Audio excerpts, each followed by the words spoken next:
اب آپ اس مبارک سلسلے کا 17واں حلقہ سماعت فرمائیں کہ اس میں سے ایک لڑکے نے مجھے کہا کہ یا عمے، میرے چاچا، این ابی جہل، ابی جہل کہاں ہے؟ تو میں نے کہا ماں بے کبھی ابی جہل، بیٹا تمہیں ابی جہل سے کیا؟ اس نے کہا کہ یا عمے لقد سمعت انہ آذى رسول اللہ صلی اللہ علیہ وسلم، خدا کی قسم ہے میں نے سنا وہ میرے مدنی کا دشمن اور میرے نبی کو اس نے بڑی تکلیف دی، اور آج میں فیصلہ کر کے آیا ہوں اپنے گھر سے کہ میں یا دنیا میں میں زندہ رہوں گا یا ابی جہل۔ کہتے میں نے کہا اچھا ٹھیک ہے، جب نظر آئے گا میں تمہیں بتا دوں گا۔ کہتے ابھی اس نے بات ختم کی، دائیں میں نے کہا میں فین ابی جہل، ابی جہل کدھر ہے؟ میں نے کہا بیٹا کیا بات ہے؟ انہوں نے کہا بس آج ہمارا فیصلہ۔ تو کہتے ہیں تھوڑی دیر کے بعد جب میں نے نظر ڈالی تو ابی جہل کا شجرۃ فی الغابۃ، کہ جیسے ایک درختوں کے جھنڈ کے اندر کھڑا ہو نا درمیان میں، ایسے وہ کھڑا تھا اور ہر طرف سے اس کو گھیرا ہوا تھا، کیونکہ وہ ان کا بڑا تھا، سردار تھا ان کا۔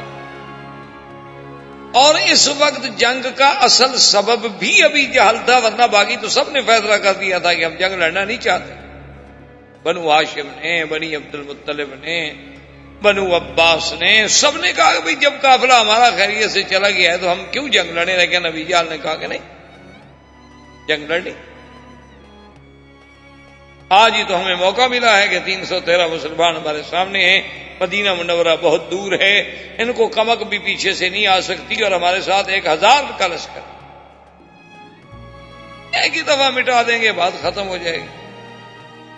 تو حضرت عبد الرحمن ابن عوف فرماتے ہیں فرأیتہ کالشجرۃ فی الغابۃ، میں نے دیکھا کہ جیسے ایک درختوں کے جھنڈ میں ایک درخت کھڑا ہونا ایسے سامنے کھڑا تھا، تو میں نے اس کو اشارہ کیا، اس کو اشارہ کیا، اس کو دیکھ رہے ہیں ایک آدمی کھڑا ہے جس کے بال سفید ہیں اور داڑھی بھی سفید ہے، وہ داڑھی شاڑھی رکھتے تھے جیسے آج کل یہودی بھی رکھتے ہیں، یہودیوں کی بڑی بڑی داڑھی، یہ تو خیر مسلمانوں کو بوجھ لگتا ہے، باقی ہر مذہب والے رکھتے ہیں، ان کے فیشن میں بھی فرق نہیں آتا، ان کے جدید یعنی فیشن میں، اور دیکھ رہے ہیں یہودیوں سے زیادہ دولت تو کسی کے پاس نہیں، اور وہ بڑے یعنی فیشن میں بھی آگے ہیں، لیکن ان کے فیشن میں، ان کے معیار میں، ان کے اطوار میں، عادات میں، ان کے لوگوں کے سامنے وہ توہین نہیں سمجھتے داڑھی۔ ایک مسلمان ہے جو بیچارہ ایک تو اس کا بوجھ نہیں برداشت کر سکتا، اور دوسرا اس کو اچھی نہیں لگتی، تیسرا فیشن کے خلاف۔ داڑھی ہو تو کہتے ہیں عجیب سا لگتا ہے نا، آدمی کارٹون لگتا ہے، بیوی ڈر جائے، بچے ڈر جائیں رات کو گھر میں۔ انا للہ و انا الیہ راجعون، اس کے علاوہ آدمی کچھ نہیں۔ حالانکہ یہ سب ڈاکٹر بیٹھے ہیں، ان سے آپ تحقیق کر سکتے ہیں ماشاءاللہ کہ جو داڑھی نہ ہو نا تو وہ بندہ مرد ہی نہیں ہوتا۔ آپ نے کبھی خسرے کی داڑھی دیکھی؟ یہ حرم میں کھڑے ہیں طواف میں، خادم کعبہ، ان کی داڑھی ہوتی ہے، عورت کی داڑھی ہوتی ہے، کیوں نہیں ہوتی؟ حالانکہ یہ تو علامت ہے رجولیت کی داڑھی۔ چلو تم داڑھی سنت سمجھ کے نہ رکھو، مرد بند کے لیے تو رکھو نا۔ اب میاں بیوی کٹھے سے دونوں کی داڑھی لاؤ، کیا پتہ لگے بیوی کون ہے شوہر کون ہے؟ کوئی فیصلہ ہو سکتا ہے؟ یعنی صرف ان کا چہرہ کھلا ہوا ہو باقی سب لحاف ہو، تو آدمی ایمان سے کہیں کہ کیسا فیصلہ کر سکتا ہے کہ ان میں شی کون ہے اور ہی کون ہے؟ آپ کے پاس کوئی فیصلے کا انداز ہو تو ہو، بہرحال ایک عام دیکھنے والا آدمی تو نہیں کر سکتا، کیونکہ اچھا باقی رہ گیا تھا کہ عورتوں کے بال بڑے ہوتے تھے، اس سے کچھ وہ پہچانی، اب وہ بھی کٹ گئے، اس سے بھی وہ نہیں پہچانی جا سکتی، وہ بھی تو مردوں کی طرح ہو گئے۔ تو بہرحال یہ الگ بات ہے، لیکن ابو جہل وغیرہ بھی داڑھی رکھتے تھے۔ تو دور سے عبد الرحمن ابن عوف کہتے ہیں کہ میں نے اشارہ کیا کہ وہ جو دور بندہ کھڑا ہے نا، جس کو سب لوگوں نے گھیرا ہوا ہے اور ہر طرف اس کے تلواروں والے کھڑے ہیں، ہتھیار بند کھڑے ہیں، نیزہ بردار کھڑے ہیں، اس کے خادم غلام، وہ کہتا ہے بس میں نے اشارہ کیا، ابھی میرا ہاتھ یوں واپس نہیں آیا تھا نیچے، میں نے اشارہ کیا وہ کھڑا ہے، ابھی میرا ہاتھ نیچے واپس نہیں آیا تھا، خرجا کما یخرج السهم من الرمی، کہتے وہ دونوں ایسے نکلے جیسے تیر نکلتے ہیں، وہ کہتے ہیں ابھی میں دیکھ رہا تھا کہ ان کا مجمع چیرتے ہوئے گئے اور دونوں کی تلواریں ابو جہل پہ پڑی، ایک مارا گیا اور ایک واپس بھی آ گیا۔ عوف جو تھا وہ بیچارہ ہمارا شہید ہو گیا کہ اکرمہ ابی جہل کا بیٹا کھڑا تھا، اس نے حملہ کیا، وہ تو مارا گیا لیکن دوسرا واپس بھی آ گیا زخمی ہو کر۔ ابو جہل گر گیا، ابو جہل کے گرنے پر تو فوج کا مورال ختم ہو گیا۔ ان کے جو لڑاکا لوگ تھے انہوں نے کہا قتل ابی جہل، قتل ابی جہل، قتل رئیس مکہ، قتل رئیس مکہ، شور ہو گیا نا جی کہ ابی جہل مارا گیا۔ اب لوگ جو ہیں جناب افراتفری میں ایسے پریشان ہیں کہ ایک عرابی ہے، ایک بدو ہے، اس کا کوئی جنگ شنگ سے تعلق نہیں تھا، نہ مسلمانوں سے نہ مکے والوں سے۔ وہ ویسے کہیں سے گزر رہا تھا، اس نے دیکھا کہ آپس میں جنگ بنی ہوئی ہے تو وہ ایک پہاڑی پہ ساتھ چڑھ کے اونچی جگہ پہ بیٹھ گیا کہ چلو دیکھیں تو صحیح جنگ کیسے ہوتی، ہاں دیکھیں تو صحیح کیسے لڑائی ہوتی۔ اچھا یہ تو قاعدہ تھا نا کہ اگر آپ جنگ میں نہیں ہیں تو لوگ آپ کو کوئی نقصان نہیں پہنچا، کیونکہ نہ آپ ادھر سے ہیں نہ ادھر سے، آپ تو علیحدہ بیٹھے ہوئے، آپ سے کیوں کوئی تعارض کرے۔ وہ بیٹھا ہے آرام سے اور کہتا ہے واللہ بار آئی تو عجبن،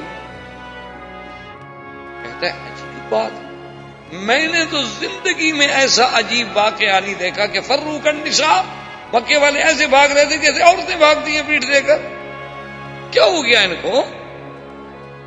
سامنے مجھے تھوڑے سے آدمی نظر آ رہے ہیں، ادھر بہت آدمی ہیں اور اس کے بعد بھاگ رہے ہیں۔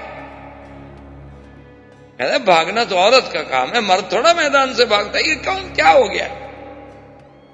تو ابھی اسی اسنا میں اب جب ان میں اللہ نے ہراس، خوف اور مسلمانوں کا رعب طاری کر دیا کہ اب بھاگنے لگے، تو اب تو پھر مسلمانوں نے ان کو تلواروں کی باڑ دے رکھ لیا۔ انہوں نے کہا کہاں بھاگتے ہو؟ اور شجاعت کا عالم دیکھیں، ایک صحابی ہے جس کی عمر 17 سال، بعض کہتے ہیں یہی معاذ تھا، معاذ اور معوذ جن نے ابو جہل کو مارا۔ تو اس کا ایک بازو جو تھا اس کو تلوار لگی اور بازو کٹ گیا، لیکن آخری حصہ جلد کا جو تھا وہ اس کے ساتھ تھا، وہ پورا نہیں کٹا تھا، وہ بازو لڑک رہا ہے اور وہ دوسرے ہاتھ سے لڑ رہا ہے۔ بازو کی تکلیف نے جب اس کو پریشان کر دیا تو بیٹھ گیا، بیٹھ کے اپنے بازو پر پاؤں رکھا، کھڑے ہو کے توڑ ڈالا اس نے۔ ایسے آپریشن کرتے ہوئے آپ نے دیکھے کبھی؟ کیا ہے اسلام، ایمان؟ دیکھا نہیں آپ نے 1400 سال گزر گئے، طالبان کے پلے میں کیا ہے؟ یہ تو مدرسوں کے طالب تھے بیچارے، یہ تو اب دشمن کا میڈیا انہیں دہشت گرد بنا رہا ہے نا، ورنہ تو جو علاقہ ان کے پاس ہے اس جیسا مثالی امن تو دنیا کی کائنات کے کسی حصے میں نہیں۔ سونے سے لدی ہوئی عورت کو آپ بھیج دیں رات کو، پوری رات سفر کرتی رہے، اس کی طرف کوئی نظر اٹھا کے بھی نہیں دیکھ سکتا، سوال پیدا نہیں ہوتا۔ یہ تو چونکہ یہودی میڈیا ہے، سارا ان کے پاس جدید الیکٹرانک ٹیکنالوجی ہے، وہ بیچارے مسلمان ہیں، آپ نے دیکھا ہوگا کبھی ٹی وی شی میں دیکھا، داڑیاں رکھی ہیں بیچاروں نے اور چادریں کندھوں پہ پڑی ہوئی ہیں، اور جناب کوئی پتہ نہیں، کبھی نہ لڑے، نہ کبھی ٹریننگ لی، نہ فوج، نہ ان کے پاس تجربہ، اور سامنے کون تھے؟ جنرل عبد المالک جیسے فوج کے لوگ، جنرل دوستم عبد المالک، بڑے بڑے جنگجو لوگ جنہوں نے باقاعدہ رشیا سے ٹریننگیں لی اور باقاعدہ منظم فوج کے منظم اور باقاعدہ جرنیل، اور یہاں سے کون قیادت کرنے والے؟ کون ہے؟ مولوی داڑیوں والے۔ اچھا کھانے کو بھی کچھ نہیں، ایک پیالے میں سوکھی روٹی ڈال کے اور ٹکڑے بھگو کے کھا لی، چائے کا گھونٹ پی لیا، مل گیا ٹھیک ہے، نہ ملا ٹھیک، مل گیا تو الحمدللہ، نہیں ملا انہوں نے کہا ٹھیک ہوا۔ یہ کیا ہے؟ اصل بات یہ ہے کہ اندر جب ایمان و اسلام کی چنگاری پیدا ہو جاتی ہے تو پھر صحیح معنوں میں اس کی قوت کا ہمیں اندازہ ہوتا ہے۔ ہماری بدقسمتی تو یہ ہے نا کہ مسلمان ہم نہیں رہے، ہم نام کے مسلمان ضرور ہیں لیکن کام کے مسلمان۔ ایک صحابی حضرت قتادہ، وہ بھی اسی جنگ بدر میں ہیں، ان کو جو تیر لگا، کوئی چیز لگی تو آنکھ باہر اور لٹک رہی۔ اللہ معاف کرے، آنکھ کتنی نازک چیز ہے، کتنا انسان کے لیے ویسے تکلیف ہے. اب شدت درد نے جب ان کو پریشان کر دیا تو ان نے ساتھیوں سے کہا بھی کیا دیکھ رہے ہو, میں تڑپ رہا ہوں اور تم دیکھ رہے ہو, تلوار سے کاٹ دو, پھینک دو باہر, یہ لٹک رہی ہے اس لیے مجھے زیادہ تکلیف ہو رہی ہے. تو ایک صحابی نے کہا, اس نے کہا کہ نہیں, ہم یہ نہیں کرتے, ہم ایسا کرتے ہیں کہ پہلے حضور پاک کی خدمت میں لے جاتے ہیں, ان سے پوچھتے ہیں حضور کیا مشورہ دیتے ہیں کہ کاٹ دیں, کیا کریں, پٹی باندھیں, کیا. حضور کی خدمت میں لے گیا, فرمایا ادنو منی یا قتادہ, قتادہ میرے قریب ہو جاؤ. اور قتادہ کہتے ہیں آپ نے اپنے ہاتھ پر میرا وہ رکھا ڈیلا اور میری آنکھ پر رکھ کے بس یوں کر دیا, اور اس کے بعد کہتے ہیں خدا کی قسم ہے آج تک پتہ نہیں چلتا یہ آنکھ زخمی ہوئی تھی کہ یہ زخمی ہوئی تھی. کہتا ہے کوئی آج تک فیصلہ نہیں کر سکا پھر کہ میری وہ کون سی آنکھ تھی کہ جو جنگ میں باہر آئی تھی, حضور پاک کے ہاتھ لگنے سے بات ہی ختم. اب کفار جب دوڑے, زخمی ہوئے, مارے گئے, کچلے گئے, تو جنگ بدر میں 70 کافروں کا بڑے سے بڑا سردار جو تھے نا جی, جن میں عتبہ تھا, عتیبہ تھا, ابی جہل تھا, یہ بڑے بڑے جو ان کے رؤسائے کفار, سنادیدہ کفار قریش, یہ سب کے سب مارے گئے اور 70 گرفتار ہوئے. ابو جہل زمین پہ پڑا ہے, تڑپ رہا ہے, لیکن روح باقی. حضرت عبداللہ ابن مسعود رضی اللہ تعالی عنہ بڑے خفیف اور بڑے کمزور اور بڑے نحیف آدمی, یعنی آپ کی ایسی پنڈلیاں تھیں جیسے عام آدمی کے یعنی بازو ہوتے ہیں, ایسی باریک باریک پتلی پتلی سی, اتنے کمزور آدمی. ایک دفعہ مدینہ منورہ میں سرکار دو جہاں صلی اللہ علیہ وسلم بھی موجود ہیں, اور عبداللہ ابن مسعود کھجور پہ چڑھنے لگے کہ حضور کے لیے کچھ کھجوریں لے آؤں. تو وہ پنڈلیاں تھیں نا باریک باریک, تو صحابہ نے دیکھی تو ایک صحابی کو ہنسی آ گئی کہ دیکھو یار یہ کیسے جوان کی پنڈلی ہے, بلا ایک بچے کی پنڈلی ہے. تو حضور نے فرمایا تم کیوں ہنسے ہو؟ انہوں نے کہا یا رسول اللہ عجبت من ساقہ عبداللہ بن مسعود, حضرت عبداللہ بن مسعود کی پنڈلیوں کا خفیف ہونا دیکھ کے مجھے ہنسی آ گئی. آپ نے فرمایا تمہیں پتا ہے میرے عبداللہ بن مسعود کی شان کا, اگر ساری دنیا ایک پلڑے میں رکھ دو اور ایک پلڑے میں عبداللہ بن مسعود کا ایک پاؤں رکھ دو تو یہ بھاری ہو جائے گا. تم اس کو ظاہر میں دیکھ رہے ہو, تمہیں پتہ نہیں ہے کتنے شان والا آدمی. عبداللہ بن مسعود رضی اللہ تعالیٰ عنہ آگے بڑھے تو ابو جہل کا ابھی سانس ہے بات, یعنی ختم نہیں ہو گیا. اس نے جب دیکھا عبداللہ بن مسعود نے کہا کہ ہاں اب بتاؤ ابو جہل کیا حال ہے. تو ابو جہل نے دیکھا, اچھا کہتے ہیں ہاں اچھا انت الذی ترعی الغنم عندنا, تم وہی نہیں ہو جو ہماری بکریاں چراتے تھے. غرور دیکھیں, بدر میں پڑا ہے, گردن کٹی ہوئی ہے, زخم لگ چکے ہیں, بچنے کی کوئی امید نہیں. اور یہ بھی دیکھ رہا ہے اسی زخمی حالت میں کہ اس کے ساتھی سب بھاگ گئے, اور یہ بھی سن رہا ہے کہ فلاں قتل ہو گیا, فلاں مارا گیا, فلاں مارا گیا, لیکن غرور نہیں. عبداللہ بن مسعود رضی اللہ تعالیٰ عنہ اس کے سینے پہ چڑھنے لگے کہ اس کو تلوار ماروں, تو کہتا ہے کہ رائی الغنم, بکریوں کے چرواہے, تمہاری تلوار سے میری گردن تھوڑی کٹے گی, اور تمہاری کند سی تلوار ہے, خام خواہ مجھے بھی پریشان کرو گے, تم خود بھی تکلیف میں آؤ گے. میری تلوار نکال لو میری گردن کاٹنے کے لیے, سردار کی گردن ہے, سرداروں کی تلوار سے تو کٹ سکتے. یعنی اندازہ کریں ابو جہل کے. اسی لیے حضرت اللہ شاہ بخاری رحمۃ اللہ علیہ فرماتے تھے کہ بھائی کفر ہو تو ابو جہل کو, پھر کفر تو ہے نا, پھر کافر تو بنو نا, پکے بنو. یہ کہ آدھا تیتر آدھا بٹیر. کفر ہو تو ابھی جہل کا ہو, اور ایمان ہو تو صدیق کا ہو. درمیان میں کچھ, درمیان میں کوئی بات نہیں ہے کہ آدھا تیتر آدھا بٹیر. کعبۃ اللہ پہ بھی جا کے ملتزم پہ رو لیا, قبر پہ بھی سجدہ کر لیا, اللہ کے آگے بھی رو لیا, اور جناب جا کے داتا صاحب سے اور خواجہ نظام الدین اولیاء سے بھی مانگ لیا, اور جناب ماشاءاللہ قرآن میں بیٹھے عبد الباسط پڑھ رہا ہے تو جھوم رہے ہیں, اور قوالی لگی ہوئی ہے تو ماشاءاللہ اچھل رہے ہیں, اور اگر کوئی مغنی یا گانا گا رہی ہے تو موسیقی کی روح میں لے میں ڈوبے ہوئے ہیں ماشاءاللہ. یہ کوئی اسلام ہے؟ تماشا ہے. یہ کیا ہے؟ کون کہتا ہے اس کو اسلام؟ یہ کیا ہے کہ قرآن شریف پڑھ رہے ہیں ماشاءاللہ اور چوم رہے ہیں سبحان اللہ, کہ سینہ ٹھنڈا ہو جائے اور شکل یہود و نصارہ سے ملتی ہے. کیا ہے؟ کہاں کا اسلام ہے؟ ادخلوا فی السلم کافۃ، قرآن کہتا ہے یا تو پورے اسلام میں داخل ہو جائے، پورا نکل جاؤ. وَإِن تَتَوَلَّوْا يَسْتَبْدِلْ قَوْمًا غَيْرَكُمْ ثُمَّ لَا يَكُونُوا أَمْثَالَكُمْ. اللہ فرماتے تم پھر جاؤ، میں قادر ہوں ایک اور قوم پیدا کر دوں. یہ تو نہیں کہ میرا اسلام تمہارا محتاج ہے، یہ تو نہیں کہ میرے اسلام کو تمہاری وجہ سے عزت ملی ہے، تمہیں اسلام کی وجہ سے عزت ملی ہے. ہمارے ہاں ہوتا ہے نا اکثر کہ اسلام خطرے میں ہے اور اسلام خطرے میں ہے اور اسلام کو بچاؤ والے لیڈر نعرے دیتے ہیں قوم کو. اسلام نہیں خطرے میں ہوتا، خطرے میں وہ خود بدبخت ہوتے ہیں. اسلام کو کیا خطرہ ہے؟ 1400 سال گزر چکے ہیں، جسے کسرا و کیسر نہ مٹا سکا، جسے دنیا کی اس وقت کی سپر پاورز نہ مٹا سکی، اور آج کی سپر پاورز بھی اس کا کچھ نہیں بگاڑ سکتی. یعنی آپ دیکھ لیں گے انشاءاللہ کہ 10 سال کے بعد ان کا بھرم کھل جائے گا اور اسلام وہیں ابھرے گا. جہاں وہ مٹا رہے ہیں نا اسلام ان کے اندر سے ابھرے گا.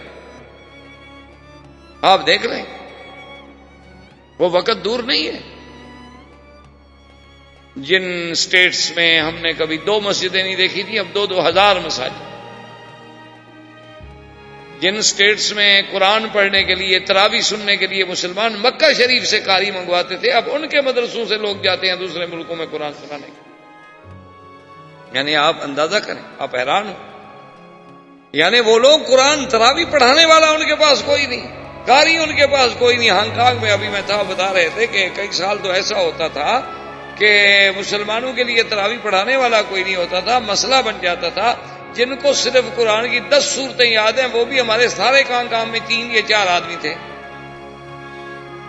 اور اب ماشاءاللہ قولون کی مسجد سے 30 حفاظ جو ہیں نا، وہ مختلف مقامات میں بھیجے جاتے ہیں رمضان میں تراویح پڑھانے کے لیے. اور ان کے بعد حافظ باقی ہوتے ہیں، مانگنے والوں کی مانگ ختم ہو جاتی ہے. تو یہ اسلام جو ہے نا، یہ یاد رکھیں، یہ تو آئے گا اور ہمارے آقا کا فرمان حق ہے، وہ کبھی تبدیل نہیں ہو سکتا. حضور نے فرمایا ایک وقت آئے گا ادخلہ اللہ پاک اس دین اسلام کو داخل کریں گے فی بیت مدر وشعر ووبر بعز عزیز و بذل ذلیل، کہ کوئی گھر تو گھر، خیمہ بھی باقی نہیں رہے گا جہاں اسلام داخل، چاہے اللہ اس کو قوت سے داخل کر. اس لیے آپ دیکھیں گے بڑے بڑے لوگ اسلام میں. اگلے دن میں دیکھ رہا تھا، پڑھ رہا تھا، جو پہلے جارج بش وغیرہ کو گزرا ہے یا اور کوئی پتہ نہیں پریزیڈنٹ گزرے ہیں ان کے امریکہ کے، اس کا پوتا مسلمان ہو گیا. بڑے بڑے راہب، بڑے بڑے پادری، بڑی بڑی راہبہ عورتیں اسلام لے آئے، کیونکہ جب وہ اسلام کی سچائیوں کو دیکھتے ہیں، جب وہ اسلام کے حقائق پر غور کرتے ہیں، تو ان کو ماننا پڑتا ہے کہ آخر 1400 سال پہلے یہ خبر حضور پاک کو کس نے. اس لیے یاد رکھیں کہ اسلام تو آئے گا تو، لیکن کفر یہ ہے کہ چلو کافر ہے، دشمن ہے، اور اسی لیے حضور نے فرمایا تھا کہ ابو جہل جو ہے فرعون هذه الامہ، میری امت کا فرعون ہے. اور ساتھ یہ فرمایا تھا کہ فرعونی اشد من فرعون موسیٰ، میرا فرعون جو ہے ابھی جہل، وہ تو موسیٰ علیہ السلام کے فرعون سے بھی شدید ہے. اس کو تو پانی میں ایک غوطہ لگانا کہا آمنت برب موسیٰ و ہارون، اور اس بدبخت کی گردن کٹی ہوئی ہے، آخری رگیں جڑی ہوئی ہیں، اور اس وقت بھی کہہ رہا ہے کہ جی تلوار میری نکالو اور گردن میری ذرا نیچے سے کاٹو، اوپر سے نہ کاٹو. کیوں جی؟ انہوں نے کہا سرداروں کی گردنیں بڑی ہوتی ہیں نا، چھوٹی گردن والے سردار تھوڑے ہوتے ہیں، تو نیچے سے کاٹنا تاکہ پتہ لگے کہ کوئی سردار کی گردن. اور اس کے بعد کہتا ہے کہ حل فوق رجل قتلتموہ ہو، کہ یار مجھے بڑے گھور گھور کے دیکھ رہے ہو، ایک بندہ ہی مر گیا نا، کیا ہو گیا؟ جنگ میں مرتے نہیں رہتے، میں مر گیا تو کیا ہو گیا؟ حل فتح تم مکہ کو، مکہ فتح ہو گیا ہے. ایک جنگ تھی، جنگ میں لوگ مرتے ہیں، میں مر گیا تو کیا ہو گیا؟ کون سی بڑی بہادری کی بات؟ تو عبداللہ بن مسعود نے خیر تلوار ماری، گردن اتار دی. اب عبداللہ بن مسعود سے تو اس بدبخت کا کتے کا سر نہ کھینچا جو اٹھایا جائے، کیسے اٹھایا؟ کمزور آدمی، اور وہ تو بڑا بدبخت، اتنا بڑا سر تھا اس کا. تو انہوں نے پھر بالوں سے پکڑا اور گھسیٹا، اور نے کہا اور حل کوئی. گھسیٹنا شروع کیا، اب وہ مٹی میں رگڑ رہا ہے، مٹی بھی لگ رہی ہے، حضور کے سامنے آگے پھینکا، حضور نے دیکھا، حضور کیسے پہچانے، سارے تو مٹی لگی ہے، خون لگا ہوا تھا، خون میں مٹی لگ گئی، آپ نے فرمایا، حضور نے کہا کہ ابھی جہل وسجد رسول اللہ شکرا، حضور اللہ کے شکر میں سجدے میں گر گئے. کیا اللہ تیرا کتنا شکر ہے کہ آج یہ راس کفر، آج یہ کفر کا سب سے بڑا سردار اس حالت میں حضور سرکار دو جہاں صلی اللہ علیہ وسلم.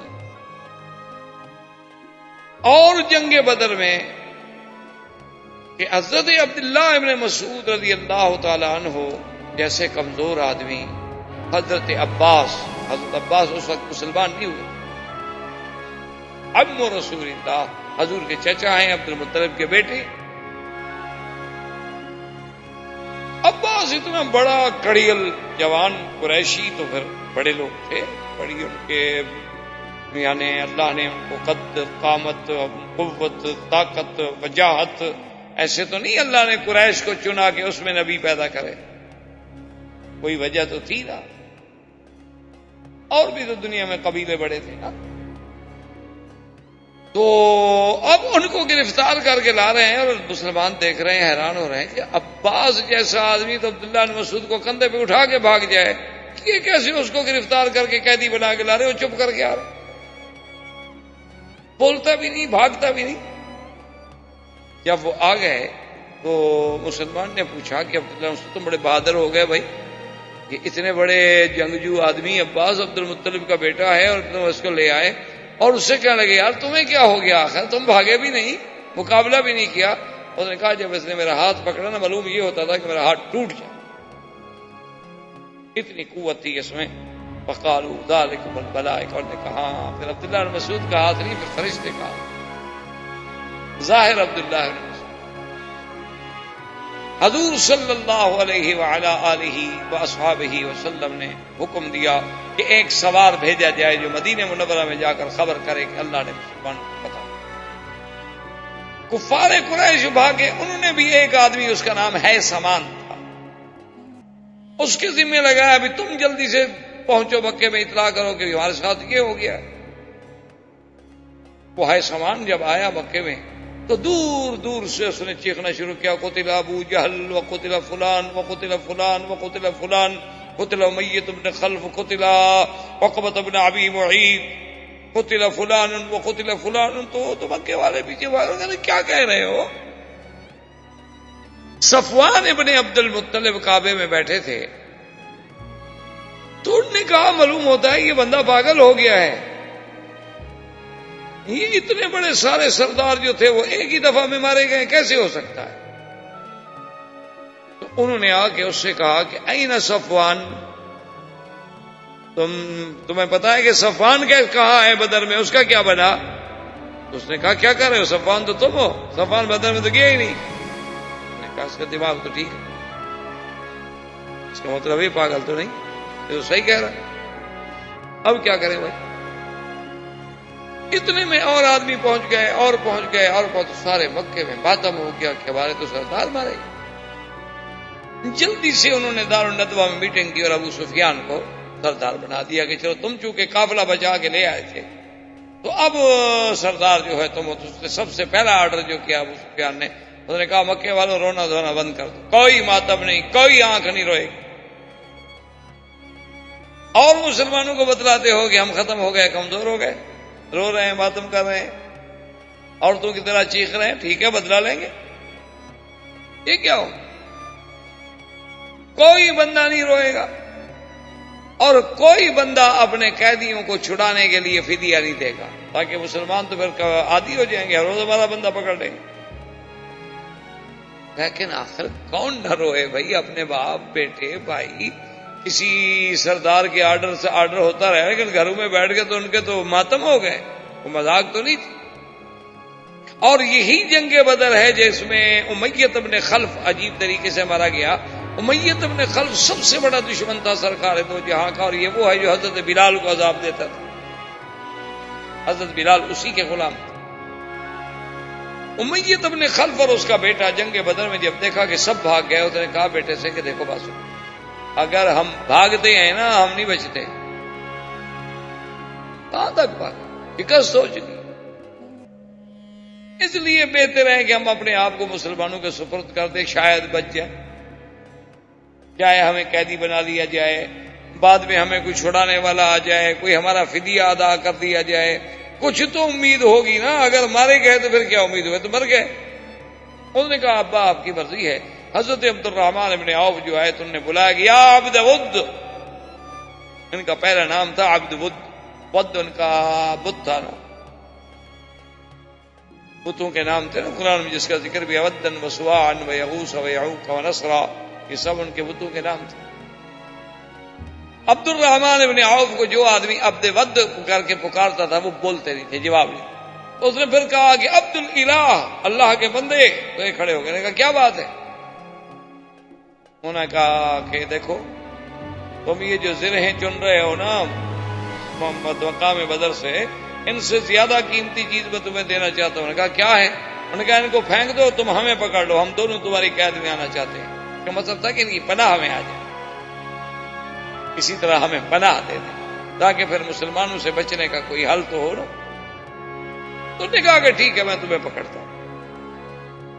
عبد الرحمن ابن عوف اور ان کے بیٹے کو امیہ اور بیٹے کو لے کے چلے. خدا کی قدرت ہے جس راستے سے جا رہے تھے اسی راستے میں بلال کھڑا تھا. تو بلال نے جب دیکھا تو صرخ بلال, قال هذا امیہ الذی یعذبنی, او مسلمانوں دوڑو, یہ آ گیا امیہ بدبخت جو مجھے تکلیفیں دیتا تھا, یہ زندہ جا رہا ہے. ان نجا لا انجو ابدا, خدا کی قسم ہے آج اگر یہ بچ گیا تو پھر میں گویا زندہ نہیں. مسلمان تلواریں لے کے پھر کٹھے ہو گیا. بلال کیا ہو گیا؟ دیکھو امیہ. عبد الرحمن نے کہا ہذا اسیری, یہ میرا قیدی ہے بھائی, خبردار حملہ مت کرو.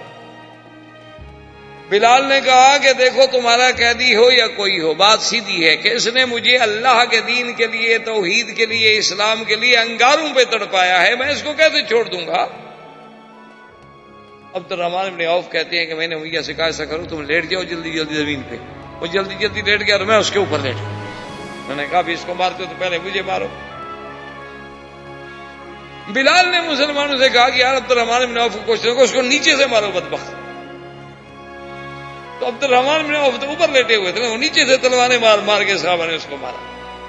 خدا کی قدرت ہے کہ عبد الرحمن ابن عوف بیچارے کی ٹانگ بھی مسلمانوں نے کاٹ ڈالی, اتنا جوش تھا. تو امیہ بدبخت تو یوں مرا. حضور نے حکم دیا کہ اس کو قلیب بدر میں, وہ جو بدر میں کنواں ہے اس میں پھینکا جائے. اب جب گھسیٹ کے لے گئے تو اس کی لاش پھٹ گئی اسی وقت. ایک تو ہے کہ کئی دن کے بعد چلو بھی اس میں نفخ ہو جائے, پھٹ جائے, اسی وقت ٹکڑے ٹکڑے ریزہ ریزہ ہو گئی.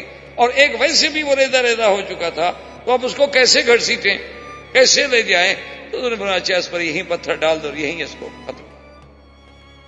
اسی طرح عقبۃ ابن ابی معیط, عقبۃ ابن ابی معیط یہ وہ بدبخت انسان ہے لعنت اللہ علیہ کہ جب سرکار دو جہاں رحمت للعالمین صلی اللہ علیہ وسلم مکہ مکرمہ میں مسجد الحرام میں نماز پڑھ رہے تھے, تو یہ وہی بدبخت ہے جس نے ایک اونٹ کا پورا اندر کا ملبہ جو تھا, آنتیں وغیرہ, اس کا سارا مادہ جو نکال کے پھینکا جاتا ہے, وہ جو گوبر سارا اٹھا کے حضور کے کندھے پر. یہ باتیں آدمی پڑھتا ہے, مولویوں سے سنتا ہے اور چپ کر کے چلا جاتا ہے, لیکن غور کریں کہ یہ کتنی بڑی بات.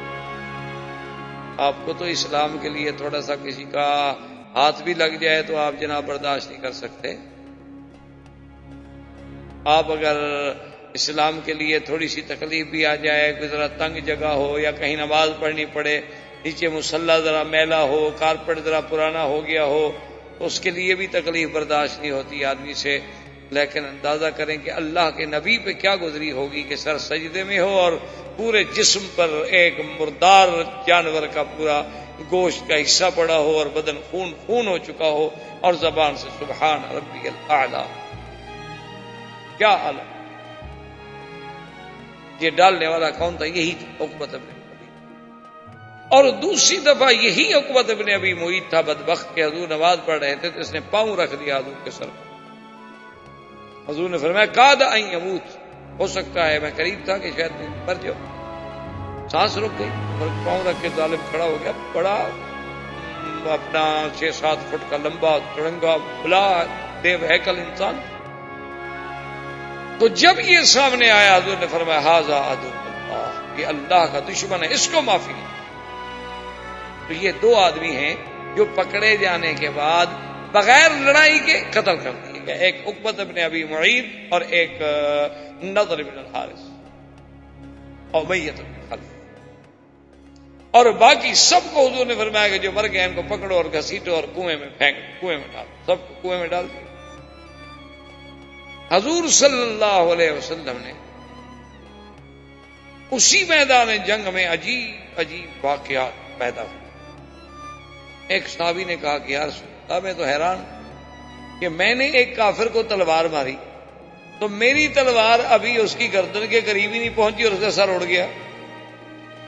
حضور نے فرمایا تمہیں پتہ نہیں ہے کہ اللہ کے فرشتے جو ہیں وہ آج بدر میں لڑ رہے ہیں، جو اللہ نے وعدہ فرمایا کہ إذ تقول للمؤمنين ألن يكفيكم أن يمدكم ربكم ب3,000 من الملائكة منزلين بلى إن تصبروا وتتقوا ويأتوكم من فوقهم.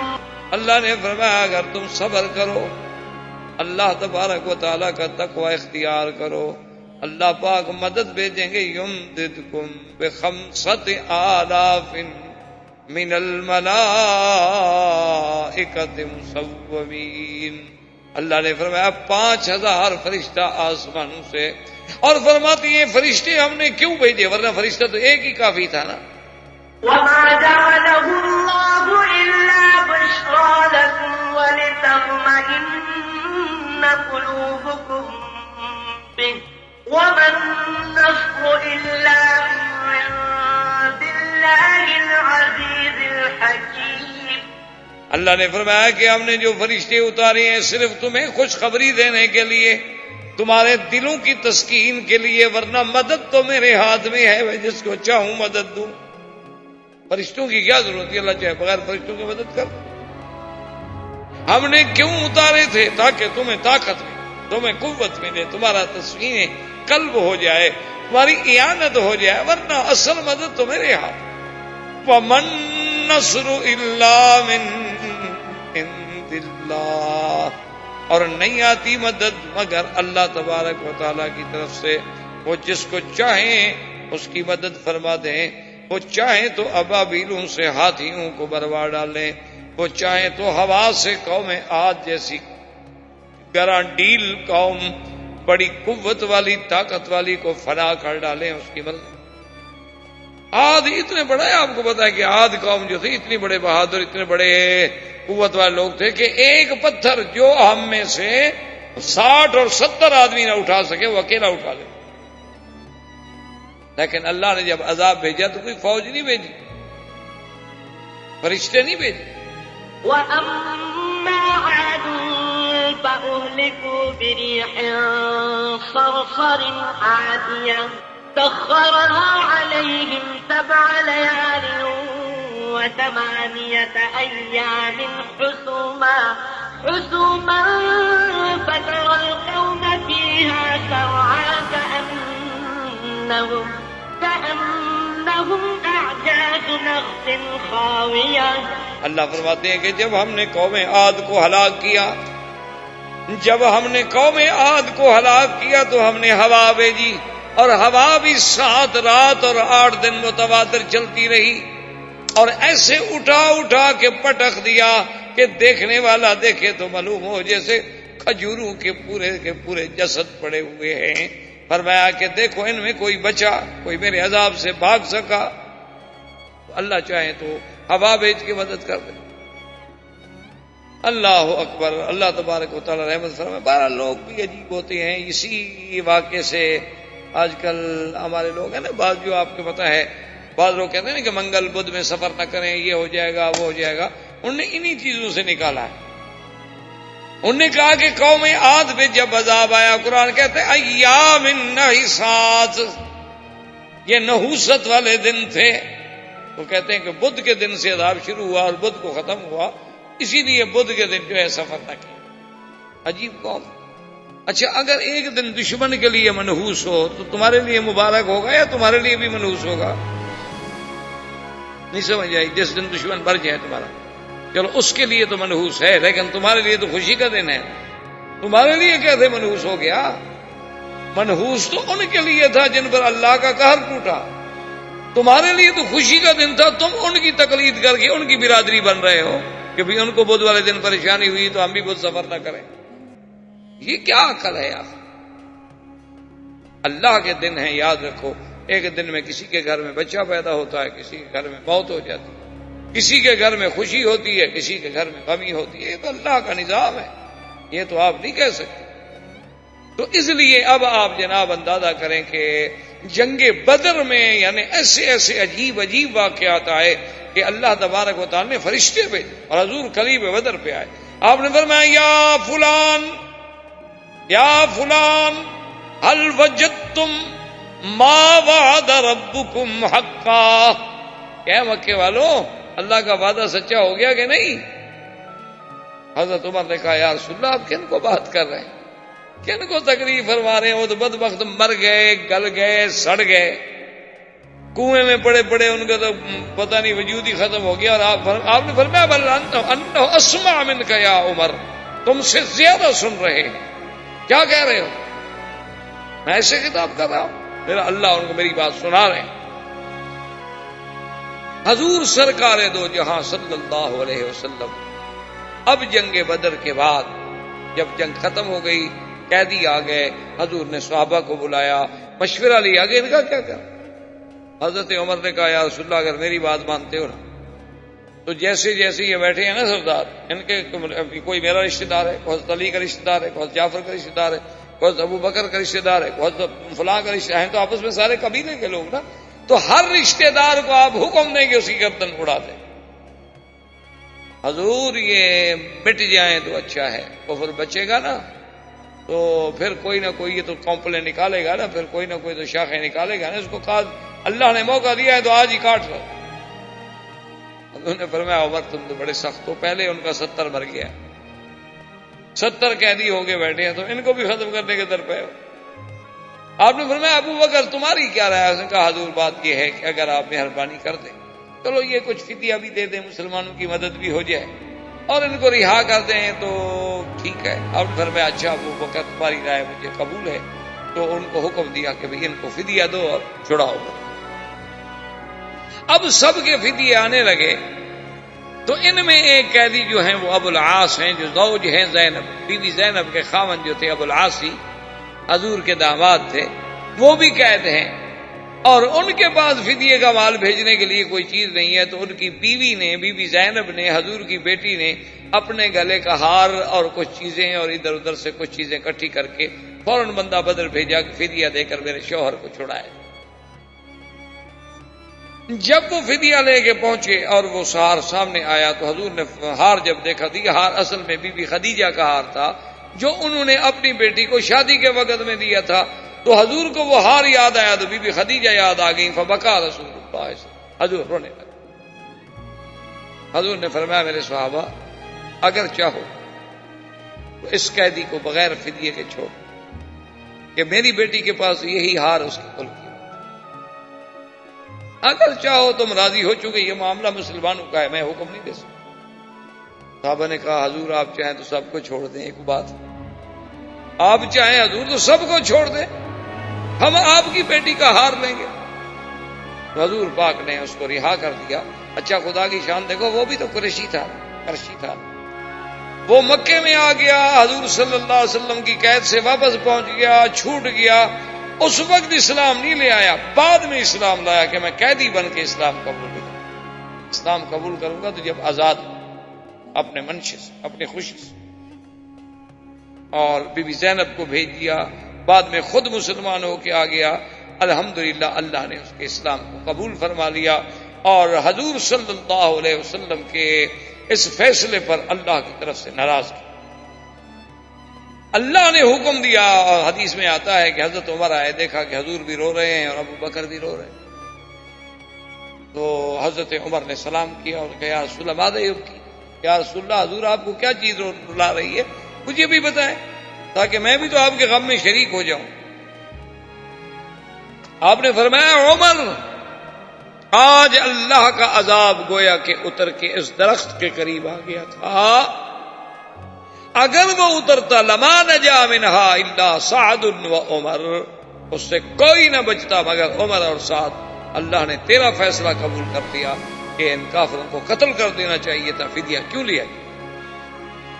ما کان لنبی ان یکون له اسرا حتی یسخن فی الارض تریدون عرض الدنیا واللہ یرید الآخرہ واللہ عزیز حکیم۔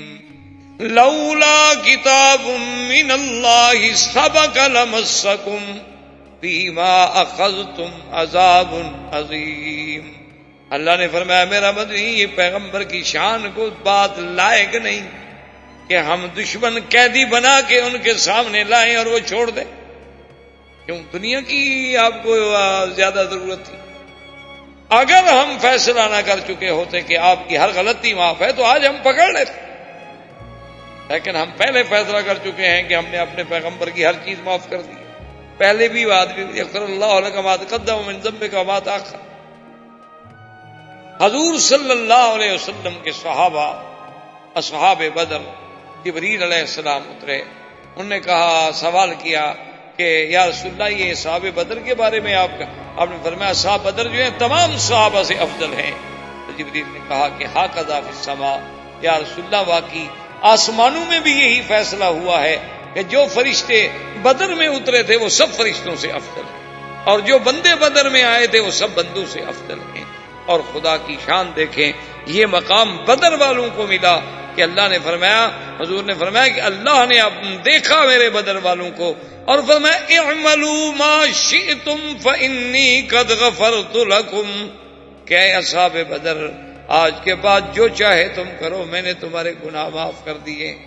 اتنی بڑی بشارت، اس کا مطلب یہ نہیں ہوتا کہ تم گناہ کرو، معنی یہ ہے کہ جب اتنا بڑا شان ملا ہے وہ تو اور زیادہ جھک جائیں گے، وہ تو اور زیادہ اطاعت کریں گے، اور زیادہ فرما برداری کریں گے، اور دوسرا پھر اللہ ان کو راستے سے ہٹنے نہیں دیں گے، وہ تو مقام بدر ہے۔ حضور صلی اللہ علیہ وسلم اور غنیمت کے ساتھ، کامیابی کے ساتھ، فتح کے ساتھ مدینہ منورہ میں تشریف لائے، اور پورے عالم میں اسلام کا رعب جو تھا وہ غزوہ بدر کی فتح کے بعد چھا گیا، غالب آ گیا۔ اب لوگ اسلام کو سوچنے لگے، سمجھنے لگے۔ تو یہ اول غزوۃ غزاها رسول اللہ صلی اللہ علیہ وسلم، واللہ تعالی عالم وعلم ختم۔ برادران اسلام، واجب الاحترام بزرگوں، دوستوں، عزیز نوجوان، سرکار دو عالم رحمت دو جہاں صلی اللہ علیہ وسلم کی سیرت طیبہ کے الحمدللہ متواتر چلے آ رہے ہیں کہ حضور صلی اللہ علیہ وسلم کی ابتدائے ولادت مبارک سے لے کر آپ کی ولادت، رضاعت، پھر آپ کا بچپن، پھر آپ کا دور شباب، پھر سرکار دو جہاں کا زمانہ بعثت، زمانہ بعثت میں پھر زمانہ دعوت، پھر دور انذار، پھر تعذیب مسلمین، پھر ہجرت مسلمین، پھر ہجرت سرکار دو جہاں صلی اللہ علیہ وسلم، اور ہجرت کے بعد سب سے بڑا عظیم معرکہ، سب سے بڑا عظیم غزوہ، اور سب سے پہلا اسلام کا غزوہ، غزوہ بدر کے بارے میں ہم نے الحمدللہ کافی حد تک اپنے علم کے مطابق باتیں کی ہیں اور سنی ہیں، اور تقریباً ہم اس مقام پہ پہنچے تھے کہ حضور کو اللہ نے بدر میں فتح عطا فرمائی۔ بدر میں جب اللہ نے فتح عطا فرما دی تو کافروں نے اس خبر کو مکہ مکرمہ بھیجنے کے لیے، ایک شخص تھا جس کا نام تھا حیثمہ، اس کی ذمہ داری لگائی کہ تم مکے والوں کو خبر دو کہ بھائی میدان بدر میں یہ ہوگی کہ ہمارا 70 سردار مارا گیا ہے اور 70 قید ہو. تو جب ہے سامان نے سرزمین مکہ میں آ کر یہ خبر دی تو پورے مکہ مکرمہ پہ سناٹا چھا گیا کہ یہ کیا ہو، کیونکہ وہ تو کبھی سوچ بھی نہیں سکتے تھے نا کہ اس قسم کا واقعہ بھی ہو سکتا ہے. خدا پر تو ان کا ایمان ویسے نہیں تھا، اللہ کے نبی سرکار دو جہاں صلی اللہ علیہ وسلم پر بھی ان کا کوئی ایمان نہیں تھا. وہ تو مادی اور اسباب کے مارے ہوئے لوگ تھے، ان کے تو سوچ میں نہیں آ سکتی تھی کہ ہماری اتنی بڑی طاقت، اتنی بڑی قوت، 1000 کا لشکر اور تند بے تربیت لوگوں سے مار کھا جائے. تو ابو سفیان کی سرداری کا فیصلہ ہوا اور ابی لہب جو حضور صلی اللہ علیہ وسلم کا سب سے بڑا دشمن ہے وہ خود نہیں گیا تھا بدر میں، لیکن اس نے اپنے بدل میں ایک آدمی کو پیسے دے کے بھیجا تھا کہ تم میری طرف سے جا کے اس جنگ میں شرکت کرو، لیکن خود وہ نہیں کیا. جب اس کو یہ خبر پہنچی تو وہ تو بس بیت عبد المطلب میں جا کے گر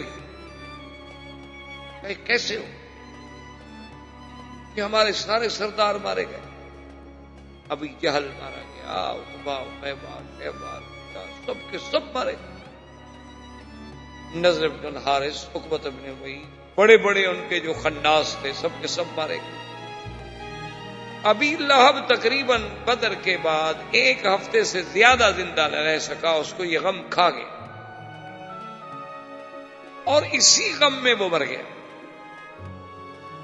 اور اس کو ایسی بیماری ہوئی کہ اس کے کوئی قریب نہیں جا سکتا، حتیٰ کہ اس کی اولاد بھی دور سے کھڑے ہو کے اس کو کھانا پھینکتے، لیکن کوئی قریب جانے کی کوشش کر سکتا تھا. اور جب مرا تو اس کی لاش پوری طرح پھٹ گئی اور اس قدر بدبو تھی اس میں کہ اپنی اولاد بھی قریب جانے سے. تو بڑی مشکلوں سے انہوں نے بڑی لکڑی کے بڑے بڑے بانس انہوں نے بنائے اور اس کو اس کے نیچے ڈال کے دور دور سے اس کو پکڑا اور اٹھا کے کھڑے میں پھینک دیا، کیونکہ اور کوئی حل نہیں تھا، کوئی اس کو ہاتھ نہیں لگا سکتا. حضور صلی اللہ علیہ وسلم نے بدر میں سے عبداللہ ابن ابی رواحہ، حضور کے صحابی ہیں رضی اللہ تعالیٰ عنہ، ان کو اپنی اونٹنی مبارک دی کہ تم میری اونٹنی پہ سوار ہو کے مدینے میں پہنچو اور مدینے والوں کو خبر دو کہ الحمدللہ اللہ نے ہماری فتح اور نصرت. عبداللہ ابن ابی رواحہ نے بدر سے حضور کی اونٹنی پہ سفر کیا اور جب مدینے منورہ میں پہنچے تو خبر جو تھی وہ اس انداز میں دی کہ یا ایھا المؤمنون ابشروا، ایمان والو خوش ہو جاؤ، قتل ابی جہل، قتل نضر بن الحارث، قتل عقبۃ بن معیط، قتل امیہ بن خلف، فلاں مر گیا فلاں مر گیا. پورا مدینہ جمع ہو گیا کہ کیا بات. اب یہودیوں کو بھی پتہ چلا کہ بھی یہ کیسے ہو. تو یہودی کے دشمن ہیں اور بڑے مکار اور خداع قوم ہیں، انہوں نے فوراً بات کو الٹا اور پورے مدینہ منورہ میں یہ شور کر دیا کہ قتل محمد مصطفیٰ صلی اللہ علیہ وسلم شہید ہو. انہوں نے کہا تم کیا کہہ رہے ہو؟ عبداللہ ابن رواحہ کہہ رہا ہے کہ مسلمانوں کو اللہ نے فتح دی ہے اور کافر مارے گئے اور تم اس کے بالعکس کہہ رہے ہو. اس نے کہا دیکھا نہیں حضور کی اونٹنی ہے، حضور اگر زندہ ہوتے تو اپنی اونٹنی پہ تشریف لے آتے نا. تو حضور کی اونٹنی کا خالی آ جانا جو ہے دلیل ہے کہ سوار جو ہے وہ شہید ہو گیا. اب مسلمان ایک عجیب مخمصے میں پڑ گئے کہ کیا ہو، کیونکہ انہوں نے بات ایک ایسے انداز میں کی تھی دشمن نے کہ جو دلوں کو پریشانی کا ذریعہ تو بن سکتی تھی کہ بھی بات تو ٹھیک ہے، آخر حضور نے اپنی سواری کیوں، حضور کی اونٹنی کیوں بھیجی گئی. لیکن جو ایمان والے تھے انہوں نے تو عبداللہ ابن ابی رواحہ کی بات کو یقین مان لیا کہ بھئی ایک صحابی ہے ہمارا ساتھی ہے، وہ کیسے بات غلط. اور اللہ کی شان دیکھیں کہ یہ خبر بدر کی جو تھی نجاشی کو بھی پہنچی حبشہ میں. بدر کوئی معمولی سی بات نہیں. یوم بدر جو ہے یہ تو یوم الفرقان ہے، یوم بدر جو ہے نصرت اور عزت اسلام کا سب سے بڑا معرکہ ہے، اور یہ اتنا بڑا عظیم معرکہ ہے کہ آپ دیکھیں کہ پورے اللہ کے قرآن میں اور احادیث پاک کے ذخیرے میں اور کوئی ایسا غزوہ نہیں ہے کہ جس میں اللہ کے فرشتوں نے اتر کے باقاعدہ قتال میں حصہ لیا ہو، کہ صرف بدر میں نصرت، باقی فرشتے تشریف لاتے رہے۔ جنگ احد میں بھی فرشتے موجود تھے، جبریل موجود تھے، اور مقامات پر بھی فرشتے موجود تھے، لیکن فرشتوں نے باقاعدہ یعنی حضور کا سپاہی بن کر اسلام کی طرف سے ایک مجاہد کے کردار میں خود انہوں نے کافروں سے جنگ لڑی ہو، ایسا واقعہ۔ اور اسی لیے مسلمان کہتے ہیں کہ جب ہم کافروں کو دیکھتے تھے نا کہ ایک آدمی کو تلوار لگے، ٹھیک ہے اس کی گردن کٹ گئی یا زخمی ہو گیا، مر گیا، زخم لگنا الگ بات ہوتی ہے، کسی کا جل جانا جو ہے وہ الگ بات ہوتی ہے، لیکن صحابہ کہتے ہیں کہ ہم حیران ہوتے ہیں کہ کافر ہے، مرا پڑا ہے، تلوار لگی، بازو کٹ گیا، گردن کٹ گئی، لیکن اس جگہ جلی ہوئی بھی ہے، تو ہمیں سمجھ نہیں آتی کہ انہو قتل ولکنہ کیف ہوئے، قتل تو ٹھیک ہے ہو گیا، لیکن یہ جلا تو نہیں تھا، آگ تو کوئی نہیں تھی۔ تو جب حضور صلی اللہ علیہ وسلم کو خبر دی گئی تو آپ نے فرمایا کہ جس جس پر آگ کا نشان پایا جائے سمجھ لو کہ اس کو ملائکہ نے مارا ہے، کیونکہ ملائکہ کے تو ہتھیار پھر جہنم سے آئے ہیں، ان کو تو اتنی بڑی قوت ہے کہ وہ جس کو ماریں گے تو پھر وہاں تو علامات ہر کبھی ظاہر ہوں گی، کیونکہ کافروں کے لیے تو عذاب جہنم ہے، تو شروع ہو گیا، ابتدا ہو گئی برزخ۔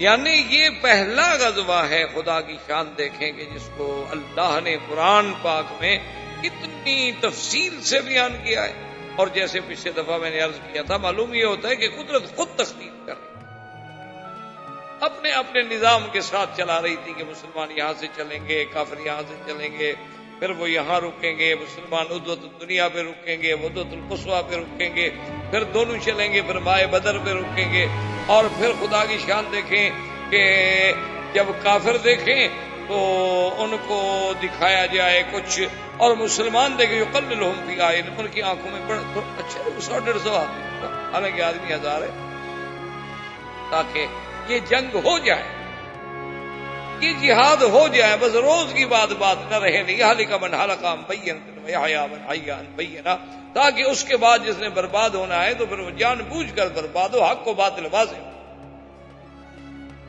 اب حضور صلی اللہ علیہ وسلم نے فتح کے بعد اسارہ بدر کے بارے میں کہ جو قیدی ہیں ان کے بارے میں کیا، سیدنا عمر رضی اللہ تعالی عنہ سے جب رائے لی گئی، سیدنا عمر نے کہا کہ یا رسول اللہ آپ حضرت علی کو حکم دیں، حضرت حمزہ کو حکم دیں، آپ مجھے حکم دیں، حضرت ابو بکر کو حکم دیں، ہم سب تلوار لے کے، ہم سب کے رشتہ دار موجود ہیں، ہر آدمی اپنے رشتہ دار کی گردن اتار، آج کفر کو ختم کر۔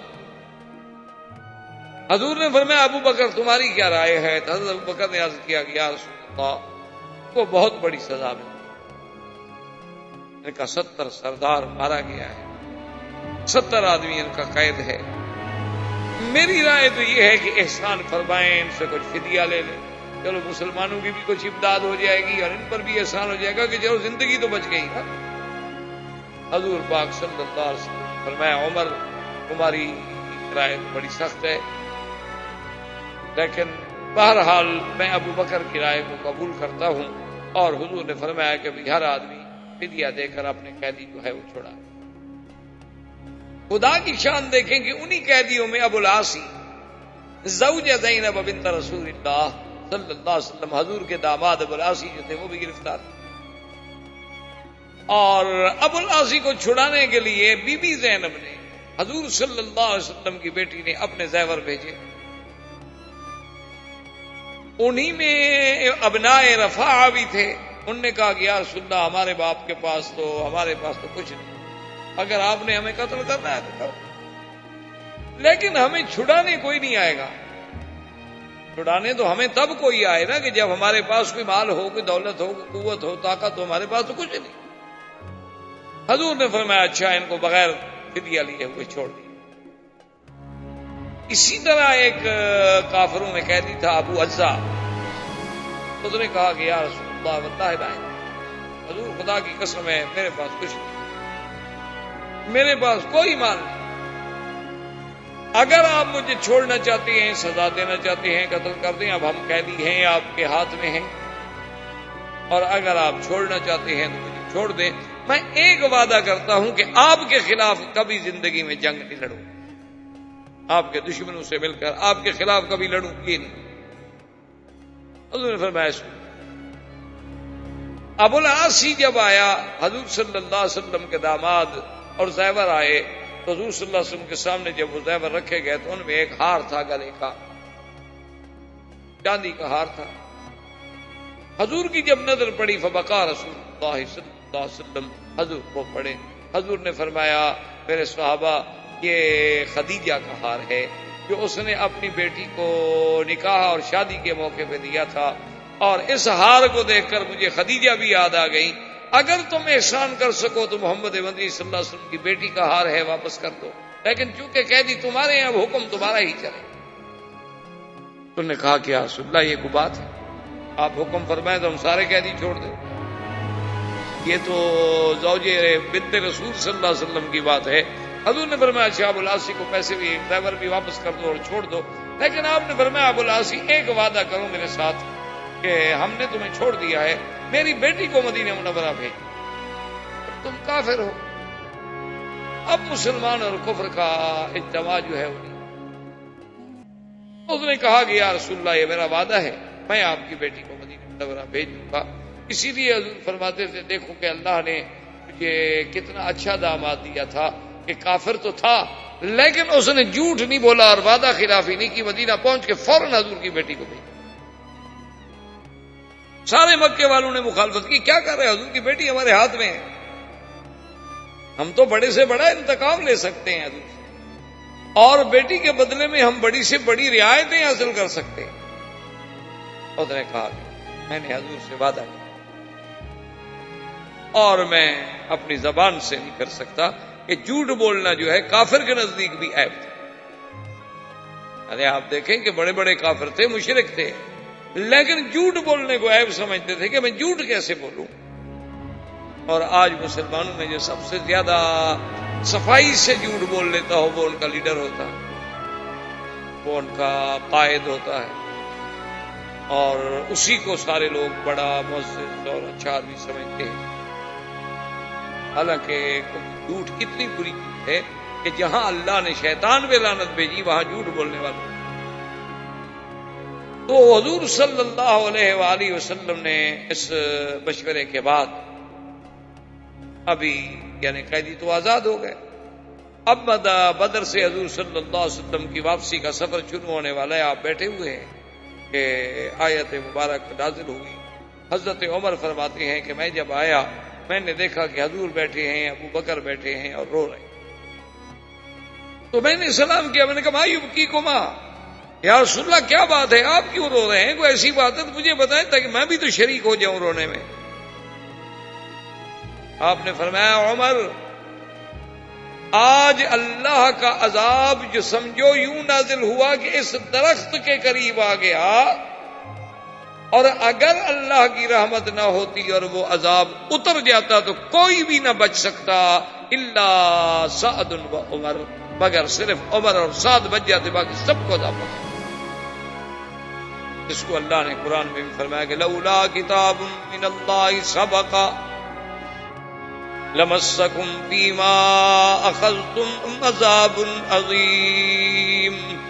میرے مدنی محمد مصطفیٰ اگر ہم اپنے تقدیر کا پہلے فیصلہ یہ نہ کر چکے ہوتے کہ آپ کی ہر غلطی ہم نے معاف کر دی ہے تو آج ہم پکڑ لیتے۔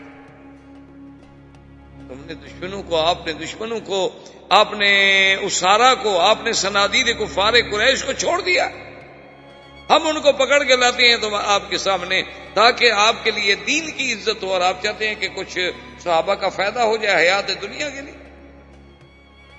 اتنا بڑا عتاب آیا، اور ساتھ اصحاب بدر کو اتنا بڑا مقام ملا کہ حضور نے فرمایا ان اللہ اطلع الی اہل بدر،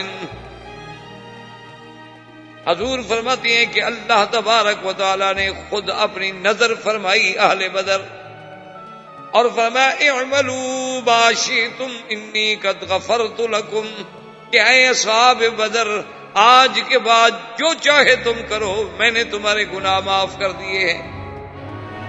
اتنی بڑی بخشش کا مقام، یعنی آپ عظمت بدر کا اندازہ لگا کہ سیدہ عائشہ صدیقہ بنت صدیق رضی اللہ تعالی عنہا پہ جب تہمت لگائی گئی، اس سے بڑا گناہ کوئی ہو سکتا ہے کہ بی بی عائشہ پہ تہمت لگائی جائے؟ امہات المومنین پہ، زوجہ رسول محمد مصطفیٰ پہ، اور نعوذ باللہ نعوذ باللہ نعوذ باللہ تہمت بھی زنا کی۔ بی بی عائشہ فرماتی ہے کہ مجھے تو پتہ ہی نہیں تھا کہ کیا ہو رہا ہے مدینے میں، کیا باتیں ہو رہی ہیں، میرے علم میں بھی نہیں، اور اتنا مجھے تھوڑا تھوڑا سا فرق محسوس ہوا کہ حضور پاک کے کچھ بولنے میں، کچھ آنے جانے میں تھوڑی سی بے رخی نظر آئی، لیکن میں نے اس کو بھی حضور کی اپنی مصروفیت میں محمول کر لیا کہ آپ بڑے مصروف ہیں، اس لیے آپ کو ٹائم نہیں مل رہا میرے ساتھ بات کرنے۔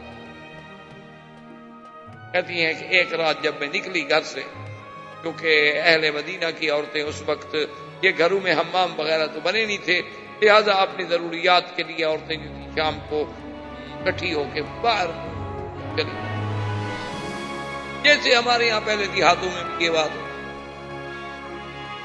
آپ کے کیونکہ آپ کی اور ہماری سب لوگوں کی ثقافت تقریباً ایک ہے، یعنی آج سے کچھ عرصہ قبل 20 سال 30 سال 25 سال پہلے دیہاتوں میں کوئی حمام، کوئی باتھ روم، کوئی اٹیچ باتھ، کوئی یہ فلش سسٹم یہ تھوڑے ہوتے، اب بھی اتنے دیہات ہیں جہاں اب بھی نہیں۔ تو بی بی صاحبہ فرماتی ہیں کہ ہم جب گئے تو مستح ایک صحابی تھے حضور کے، اس کی والدہ جو ہیں وہ بھی ہمارے ساتھ تھیں اور عورتیں بھی ساتھ تھیں، تو جب ہم چل رہے تھے تو مستح کے پاؤں کے نیچے ان کا چادر جو تھی اوپر ڈالی ہوئی وہ پاؤں کے نیچے آئی تو وہ بیچاری گری، جھٹکا لگا، گرنے کے قریب ہوئی، تو اس کی زبان سے یہ نکلا کہ تائس مستح، اپنے بیٹے کے بارے میں اس نے کہا کہ برباد ہو جائے مستح، ہلاک ہو جائے مستح۔ بی بی عائشہ کہتی ہے میں نے کہا عجیب بات ہے، یہ کیسی ماں ہے بھئی جو اپنے بیٹے کو بد دعا دے رہی ہو، ماں بھی کبھی بد دعا دے سکتی؟ اللہ نے ماں کا تو دل ہی ایسا بنایا ہے کہ وہ تو سراپا دعا ہوتی، اس کی زبان سے تو اولاد کے لیے کبھی بد دعا نہیں۔ تو ابھی ایک دفعہ آپ نے کچھ عرصہ ہوا پڑھا تھا اخبار میں، ایک عجیب واقعہ ہوا کہ ایک شقی نے، ایک بدبخت انسان نے اپنی ماں کو مارا، شقی القلب لوگ ایسے بھی ہیں، اس نے اپنی ماں پہ حملہ کیا خنجر سے یا چھری سے یا کسی چیز سے، تو ماں بیچاری جو تھی وہ نے پورا یہ پیٹ کٹ گیا، آنتیں باہر نکل آئیں، اور اب لڑکا جب دیکھا نا اس نے خون اور ماں گری تو لڑکا ڈر کے مارے جو بھاگا، تو آگے دروازہ تھا تو دروازہ اس کے پاؤں میں اٹکا تو بچہ گر گیا، تو ماں وہاں سے چیخ پڑی کہ بیٹا تمہیں چوٹ تو نہیں لگی؟ اندازہ کریں کہ ماں کا تو یہ کردار ہے اور ہمارا کردار ایسا، ماں کا تو اتنا بڑا مقام ایسے تو نہیں اللہ نے فرما دیا ہے حضور پاک کی زبان مبارک سے کہ الجنت تحت اقدام الامہات، کہ ماں کے پاؤں کے نیچے جنت۔ تو اب جب بی بی نے کہا کہ تائس مستح برباد ہو، ہلاک ہو، تو بی بی عائشہ فرماتی ہے میں نے کہا کیا بات ہے تم کیا کہہ رہی ہو مستح کو؟ اما تعلمین انہ من اصحاب بدر، یعنی بی بی عائشہ نے بھی پہلی بات جو کی ہوئی یہ تھی کہ بی بی کیا کہہ رہی ہو، تو بدری صحابی ہے، اصحاب بدر کے بارے میں بھی ایسی کوئی بات کہی جا سکتی ہے کہ خدا اس کو ہلاک کرے، خدا اس کو برباد کرے؟ تو مستح کھڑی ہو گئی، اس نے کہا عائشہ تمہیں پتہ نہیں؟ کہ کس بات کا؟ اما تعلمین ما یقول الناس، تمہیں پتہ نہیں لوگ کیا کہہ رہے ہیں؟ میں نے کہا کیا کہہ رہے ہیں؟ تو پھر مستح کی والدہ نے بتایا کہ لوگ تو یہ کہہ رہے ہیں اور میرا بیٹا مستہ جو ہے یہ بھی ان لوگوں کے ساتھ ہے جو آپ پر تہمت لگا رہے ہیں، اس لیے میں نے کہا کہ اللہ اس کو ہلاک و برباد کر۔ لیکن بی بی عائشہ نے کہا کہ ام مستہ چلو جو ہوا سو ہوا، لیکن مستہ اصحاب بدر میں سے ہے، اس کے بارے میں یعنی آپ اندازہ کریں مقام بدر۔ اسی طرح ایک حدیث مبارک میں جو صحیح حدیث پاک ہے میرے بدری سرکار کی صلی اللہ علیہ وسلم کی، ایک دن حضور پاک نے فرمایا، اور یہ بھی واقعہ ہے بدر کے بعد قصہ، حضور صلی اللہ علیہ وسلم نے فرمایا کہ یا علی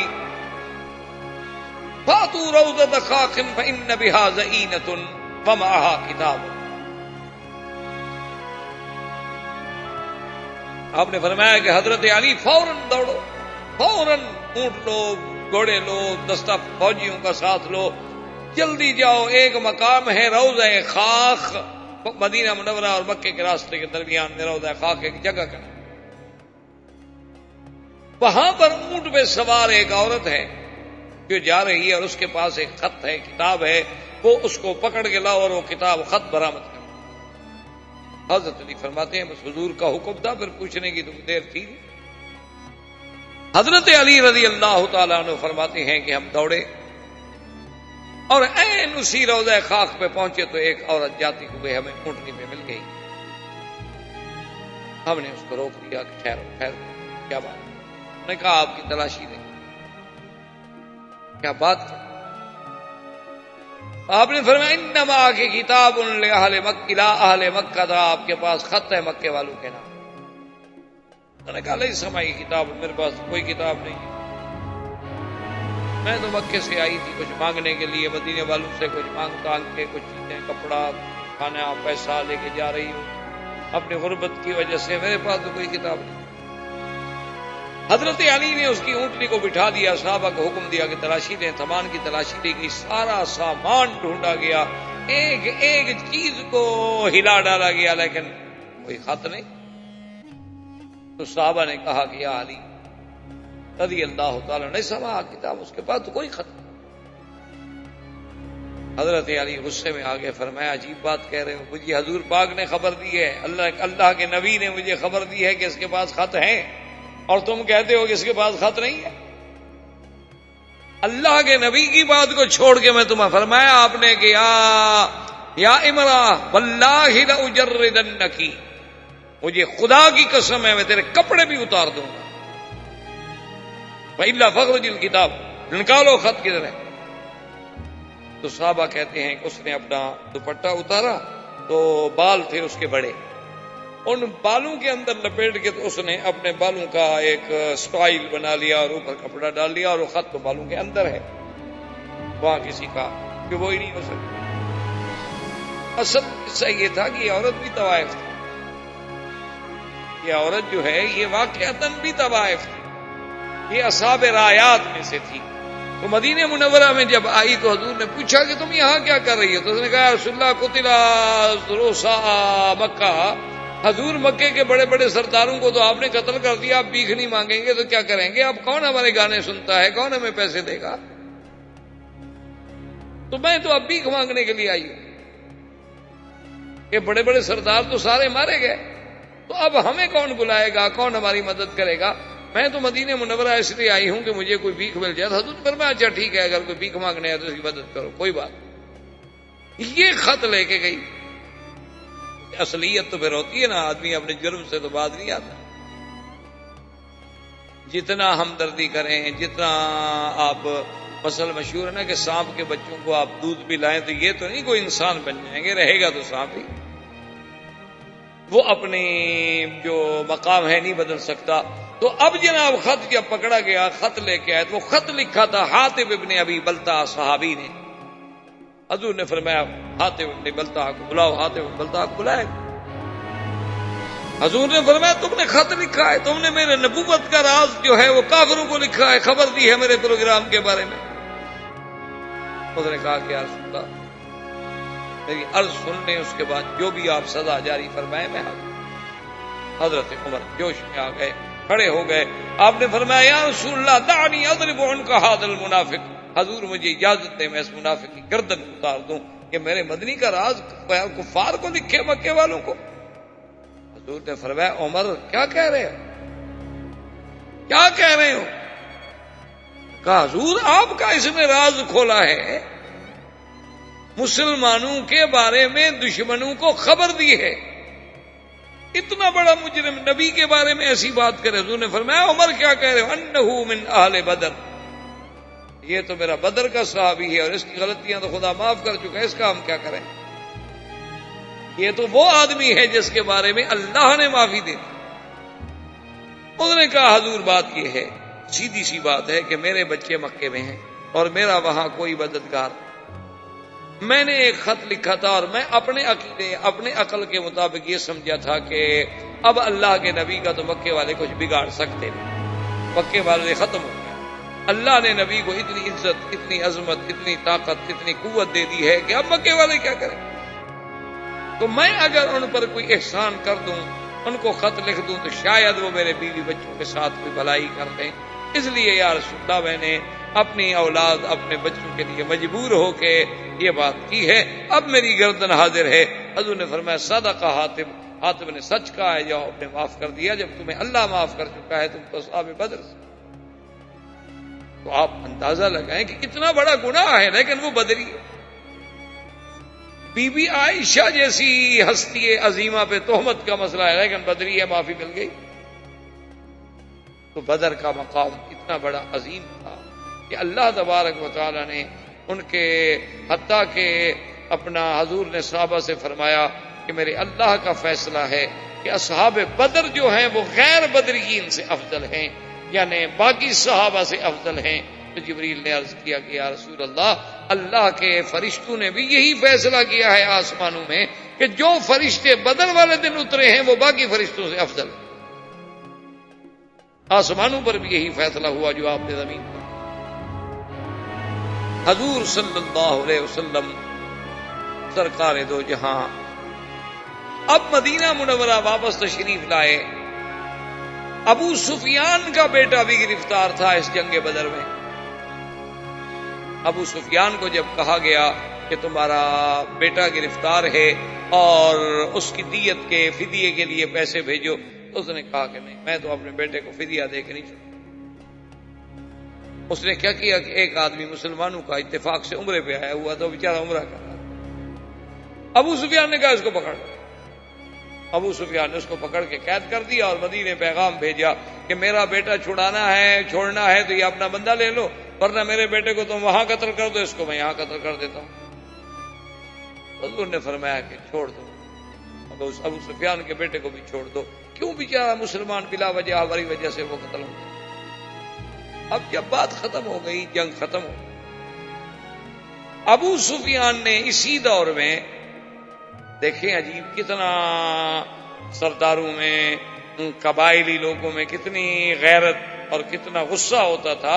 قسم کھالی کہنے لگا واللہ لا اغتسل من الجنابۃ حتی انتقم من اللہ. کہنے لگا خدا کی قسم ہے میں غسل جنابت بھی نہیں کروں گا. بعض علماء نے کہا یعنی بیوی سے ملوں گا لیکن غسل نہیں کروں. بعض نے کہا کہ نہیں، اس کا معنی یہ تھا کہ میں خوشی بھی نہیں کروں گا، اپنی بیوی سے بھی نہیں ملوں گا جب تک کہ میں مسلمانوں سے بدلہ لوں. اب کیا ہم نے بیویوں سے ملنا ہے، اب کون سی ہماری مردانگی ہے. تو اس نے آہستہ آہستہ اپنے خاص لوگوں کو تیار کیا اور اس نے 200 آدمی تیار کیا کہ مسلح اور بڑے جوان اور بڑے چنے ہوئے لوگ، کیونکہ سب سردار مر گئے تھے، ان کی اولادوں میں سے پھر لوگ نکلے. تو ان 200 آدمیوں کو لے کر وہ نکلا مدینہ منورہ پر حضور صلی اللہ علیہ وسلم سے بدلہ لے. اچھا، اسی غزوے کا نام جو ہے ذات بنی، اسی کا نام بنی سویق بھی ہے، غزوۃ بنی سویق بھی ہے. وجہ کیا تھی کہ ابو سفیان بے حد کھجوروں کا ذخیرہ لایا تھا کہ پتہ نہیں ہمیں مدینے کے باہر کتنا دیر بیٹھنی پڑے. اس دور میں غذا جو تھی تو یہ ہوتی تھی کہ بھی کھجور ساتھ رکھ لی، کوئی ستو رکھ لیے، کوئی آٹا رکھ لیا، بس ٹھیک ہے، کھجوریں کھائیں، پانی پی لیا، دن گزر گیا. تو جب وہ یہاں سے چلے تو انہوں نے بڑی کوشش یہ کی کہ ہمارے اس حملے کا مسلمانوں کو پتہ ہی نہ چلے اور ہم اچانک مدینے پہ جا پائیں. اتنی رازداری سے وہ چلے نہ جی. اتنا دور کا راستہ انہوں نے اختیار کیا کہ کوئی سوچ ہی نہیں سکتا. لیکن جب اللہ کے نبی کا تعلق ہو تو اللہ پاک نے حضور صلی اللہ علیہ وسلم کو خبر دی کہ اس طرح ابو سفیان 200 آدمیوں کو لے کر مدینہ منورہ پر اچانک شب خون مارنا چاہتا ہے. حضور خود فوج لے کر ابو سفیان کے مقابلے میں. تو جب یہ آئے حضور صلی اللہ علیہ وسلم، اب ابو سفیان کو پتہ چلا کہ بھی حضور صلی اللہ علیہ وسلم تو مدینے سے چل پڑے ہیں فوج لے کر. تو راستے میں ایک مسلمان اس کو مل گیا، اس نے اسی کو قتل کیا اور بھاگ گیا. کہنے لگا چلو میری قسم تو پوری ہو گئی نا، مسلمانوں کو مارا تو ہے. اور پھر وہ کھجوریں جو تھیں ان کا سامان لے کے جانا بڑا مشکل تھا، وہ کھجوریں بھی پھینک دی. میں نے کہا بھی بوجھ ہے نا، اونٹ زیادہ تیز نہیں چل سکتے. تو وہ بھی، تو اسی لیے صحابہ نے پھر اس کا نام بنی سویق رکھا کہ بھی یہ تو کھجوروں والا غزوہ ہے نا، کہ بغیر لڑائی کے اللہ نے ہمیں اتنی کھجوریں عطا فرما دی کہ چلو ہم کھجوریں ہی کھائیں گے. اس وقت تو کھجور ایک بہت بڑی نعمت سمجھی جاتی. حتیٰ کہ سیدہ عائشہ صدیقہ فرماتی ہے کہ ما شبع آل محمد من تمر قط الا بعد فتح خیبر. بی بی عائشہ فرماتی ہیں خدا کی قسم ہے محمد مدنی کے بچوں نے پیٹ بھر کے کھجوریں بھی نہیں کھائیں جب تک کہ خیبر فتح نہیں ہو گیا. کہ پیٹ بھر کے ہمیں کھجوریں بھی نہیں ملتی. اسی طرح سیدہ فرماتی ہیں کہ شہرن ثم شہرن ثم شہرن، ایک مہینہ کامل گزر جاتا تھا، 2 مہینے کامل گزر جاتے تھے، 3 مہینے کامل گزر جاتے تھے. حضور پاک کے 9 گھروں کے اندر آگ نہیں جلتی تھی. صحابہ نے پوچھا کیا مانا؟ بی بی فرماتی ہے کچھ ہوتا تو آگ جلا کے پکاتے، کیا کرتے، کیوں آگ جلاتے؟ انہوں نے پوچھا کہ امہات المومنین پھر گزر بسر کیسے ہوتی تھی؟ فرمایا تمرتن او تمرتان بما، 2 کھجور کے دانے، 1 کھجور کا دانہ اور پانی کا گھونٹ پی کے اللہ کا شکر ادا کرتے تھے. آج خیال ہے ماشاءاللہ آپ کا بازار سے سودا لیٹ ہو جائے نا تو پھر دیکھیں گھر میں آپ کیسے جاتے ہیں. یہ نہیں کہ نہ ملے، صرف لیٹ ہو جائے، لیٹ ہو جائے نا جی، کہ بھئی وہ لانا تھا شام کو 4 بجے اور خامند بیچارے کو کام ہو گیا، مسکین کسی دوست کے ساتھ بیٹھ گیا، ذرا لیٹ ہو گیا. پھر جب جا کے انشاءاللہ بیگم صاحبہ تفتیش کریں گی، جو پولیس آفیسر بھی نہ کر سکتے، کسی ایس پی کو بھی وہ تفتیش نہیں آتی جو عورتیں کرتی. اس کا اگلا پچھلا خاندان کا چٹھا جو کھول کے رکھ دے گی نا کہ تمہارا تو باپ دادا بھی اسی طرح بھوکے ہیں، اسی طرح تمہیں ذلیل کرنا تھا، اسی لیے لائے تھے نا مجھے یہاں وقت. مجھے پتا تھا کیا ہو گیا یہاں آ کے تم نے 2 حرف پڑھ لیے تو کیا ہو گیا؟ تمہارے تو پیچھے والے بھی سارے بھیک مانگتے تھے، مجھے پتا نہیں. یہ ہماری بیویاں اور یہ ازواج رسول ہیں کہ 2 کھجوریں مل رہی ہیں، اس پہ بھی شکر ہے، اس پہ بھی اللہ کا شکر ہے کہ چلو اتنی تو مل جاتی تھی نا کہ ہم کھا لیتے تھے. اسی طرح حضور صلی اللہ علیہ وسلم کے یاد رکھیں یہ عظیم واقعہ سیدہ فاطمہ الزہرا رضی اللہ تعالی عنہا کا نکاح جو ہے حضرت علی سے، وہ بھی بدر کے بعد. بی بی فاطمہ الزہرا رضی اللہ تعالی عنہا کا رشتہ بہت لوگوں نے مانگا تھا، لیکن اللہ کی تقدیر کا اور اللہ کا حکم یہ تھا کہ حضرت علی سے رشتہ ہو. اور حضرت علی رضی اللہ تعالیٰ عنہ فرماتے ہیں کہ میرے ساتھ تو عجیب واقعہ ہو گیا بی بی فاطمہ الزہرا کے نکاح سے پہلے کہ میں نے 2 اونٹنیاں بڑی ان کو کھلایا پلایا، ماشاءاللہ موٹی تازی ان کو تیار کیا ہوا تھا کہ بس رسیاں لیں اور اب میں جا کے دور دور سے لکڑی لاؤں گا اور مدینے کی مارکیٹ میں لکڑی بیچوں گا اور پیسے جمع ہو جائیں گے تو میں بی بی فاطمہ سے شادی ہوگی، شادی پہ خرچ ہوگا، ایسی شادی کروں گا کہ مدینہ پاک میں ایسی شادی نہیں. احباب کرام، اس کے بعد اب آپ اس مبارک سلسلے کی CD نمبر 18 سماعت فرمائیں.